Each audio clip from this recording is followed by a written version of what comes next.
tal? Los saluda desde la Ciudad de México Gerardo Magallón. Esto es El Mundo en Breves, un resumen de las noticias más importantes para que usted esté enterado. Y hoy, 17 de mayo de 2013, estos son los principales titulares en el mundo.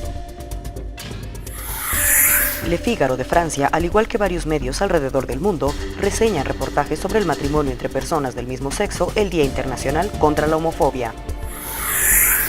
El presidente Peña Nieto, insatisfecho con el pobre crecimiento del país de apenas 0.8%, destaca el Universal de México.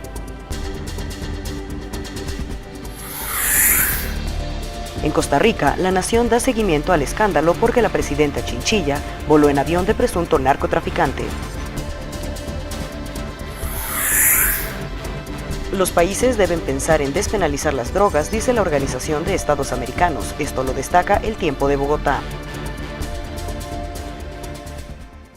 Muere en prisión Jorge Rafael Videla, el último y más sangriento de los dictadores argentinos, quien el 24 de marzo de 1976 arrebató la presidencia a Isabel Perón con un golpe de Estado.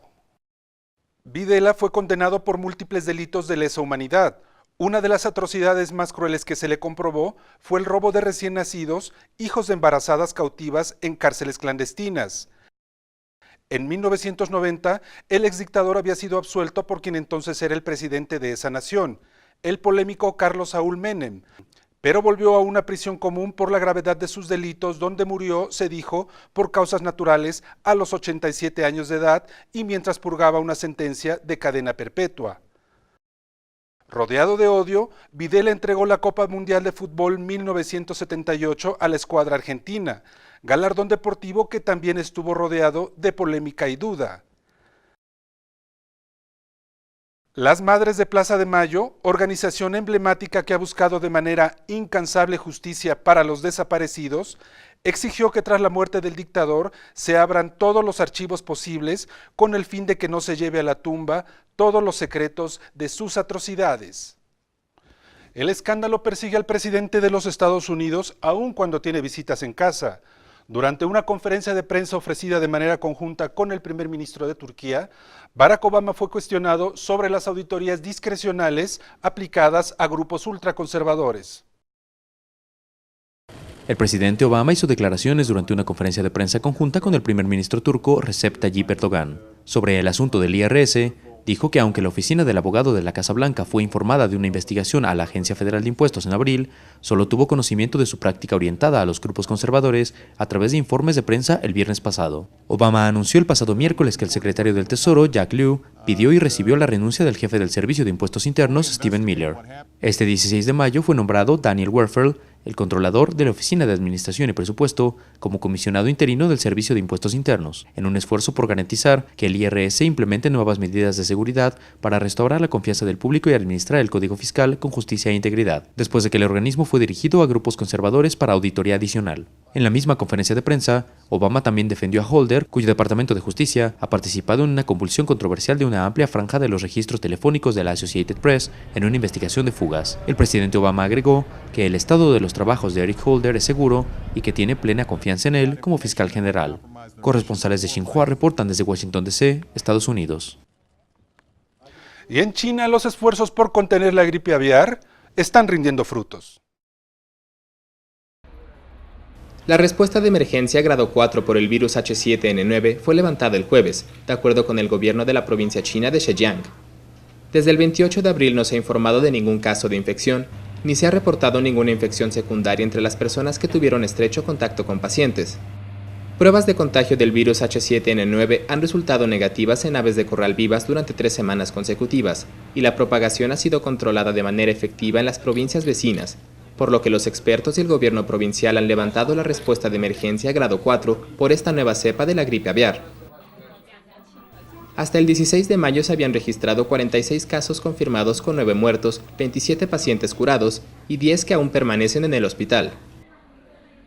El mecanismo para la prevención y control conjuntos continuará después del retiro de la respuesta de emergencia, y los esfuerzos para detener la propagación están a punto de volver a la normalidad.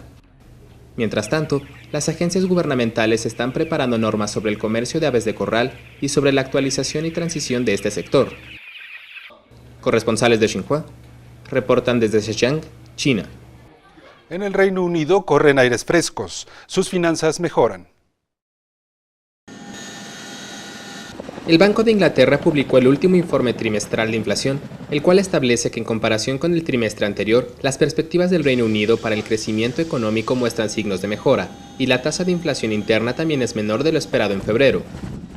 El banco espera que en el segundo trimestre de este año, la tasa de crecimiento económico de la nación llegue al 0.5%, superior al 0.3% en el primer trimestre.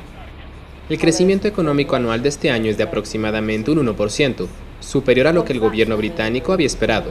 Al entregar su informe final trimestral de inflación, el gobernador del Banco de Inglaterra, Mervyn King, dijo que las medidas de estímulo económico del Banco Central, incluyendo el financiamiento de crédito para impulsar el esquema de préstamos, apoyarán la recuperación. El informe prevé una recuperación moderada y sostenida, pero advirtió que los riesgos se mantienen, sobre todo a partir de la continua crisis en la zona euro. La combinación de la meta de inflación y el declive de la producción han caracterizado el panorama económico desde 2008, lo que refleja el impacto prolongado de la crisis bancaria, la posterior caída de la libra esterlina y el aumento de los precios de las materias primas. Nuestra economía aún enfrenta el desafío, un reequilibrio sustancial que le sigue a una revaluación brusca de los futuros ingresos y oportunidades suspendidas provocadas por la crisis. Esto no ha sido una recesión típica y no va a ser una recuperación típica. El informe de inflación anunció que esta permanecería obstinadamente elevada por lo menos hasta finales de 2015, pero que los aumentos de precios no serían tan intensos como se había pensado previamente. Corresponsales de Xinhua reportan desde Londres, Reino Unido. Y esperemos que no sea demasiado tarde, pero científicos han descubierto que las antiguas culturas tienen mucho que enseñarnos sobre el cuidado del medio ambiente. Rohit Jigyasu, catedrático de la UNESCO en el Centro de Investigación para la Mitigación de Desastres del Patrimonio Cultural Urbano de la Universidad de Ritsumeikan, señaló el jueves en la conferencia internacional titulada Cultura, punto clave del desarrollo sostenible, realizada en la ciudad china de Hangzhou, que el patrimonio cultural contiene gran sabiduría y significado para la prevención y atención de desastres en un país o región.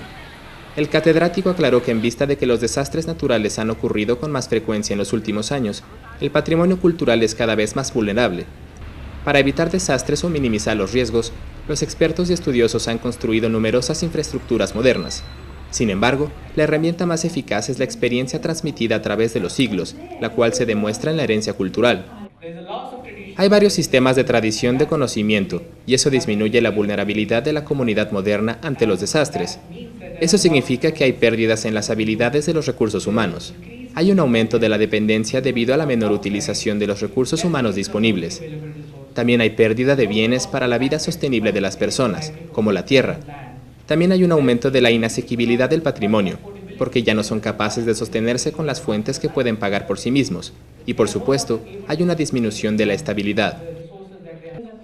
El catedrático comentó que el patrimonio cultural posee también una gran importancia para ayudar a los residentes con la recuperación tras suscitarse un desastre y con la creación de sistemas de emergencia. Corresponsales de Xinhua reportan desde Hangzhou, China. Antes de irnos, compartimos estas imágenes del mundo. Al menos 100 heridos y un número aún indeterminado de víctimas mortales por tornado en Texas. Rehabilitan a jóvenes soldados que sirvieron en el ejército de los Estados Unidos.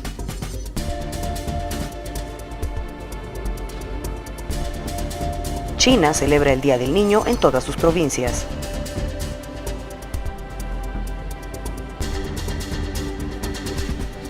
Sustantiva baja en la importación de trigo da un respiro a Egipto.